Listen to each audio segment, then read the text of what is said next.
gün günümü yenə bu iki qıza ayırdım. Əvvəlcə kiçik xanımı məktəbdən götürməyə getdik, imzalarımızı atdıq və məktəbdən uzaqlaşdıq. Günorta olsa da parkinqə girmək üçün ən az 10 dəqiqə gözlədik və nəhayət ki mərkəzə çatdıq. Rəsm sevən qızımı tabloların önündə bir-iki şəklini çəkdikdən sonra gəldik əsas məsələyə, onun istədiyi üst geyimi almağa. Bir-iki geyim sınayandan sonra nəysə ki yenə mənim təsirimə düşüb mənim seçdiyim üst geyimini alıb çıxdıq. Elə biraz hava alaq deyirdim ki, ikisi də bir ağızdan biz acmışıq deyib məni McDonald's tərəfə yönəltdilər. Yığmaq zəifim olduğunu bilən qızım sağ olsun bundan çox yaxşı istifadə edir.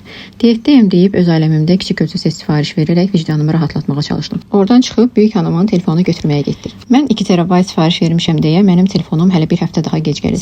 Sevincimdir deyib qızımın yeni telefonunun unpackingini çəkilişini etdik. Bu qiymətli telefon alandan sonra biraz hava almaq lazımdır deyib oradan ayrıldıq. Burada isə kofenin heç bir növünü sevməyən ananın kofeni həvəslə gözləyən iki qızını görürsünüz. Elə yavaş-yavaş maşına getmək istəyirdim ki, küçük xanım dedi ki, mama aşıqlamız lip glossu var, ondan istəyirəm, Allah filan 5 min. Kapitalizmin köləsi olaraq əlbəttə ki, trend olan bu vasitəni almaq bir ana kimi mənim boynumun borcu idi. Kapitalizm demişkən, böyük hanımın tapşırığı ilə akım çəkməyi də unutmadıq. Qayıdarkən üstünə bir də dondurma mütləq idi. Tam gün bitdi demişdim ki, parkingə 7 azayını ödəyəcəyimi biləndə dövləti və özümü günahlandırmağa başladım. Gətirib kiçik xanımı evə qoyub kostyum məşqə. Sağ olsun trenerim yediyim Big Mac-ı fitil-fitil burundan gətirəndən sonra bütün bədənim ağrıyaraq kör peşman evə gəldim. Nəysə ki, evdə yuxa salatı və doğğa var idi. 2 dolma ilə onları yeyib, o uşağın dərsi, bu uşağın yeməyi ilə maraqlanıb keçdim bir duş aldım. Bütün gün düşmən kimi davrandığım bədənimə qulluq vasitələri ilə könlünü almağa çalışdım. Bitdi və mən döyüşdən gəlmiş kimi opşidən sönüb yatdım.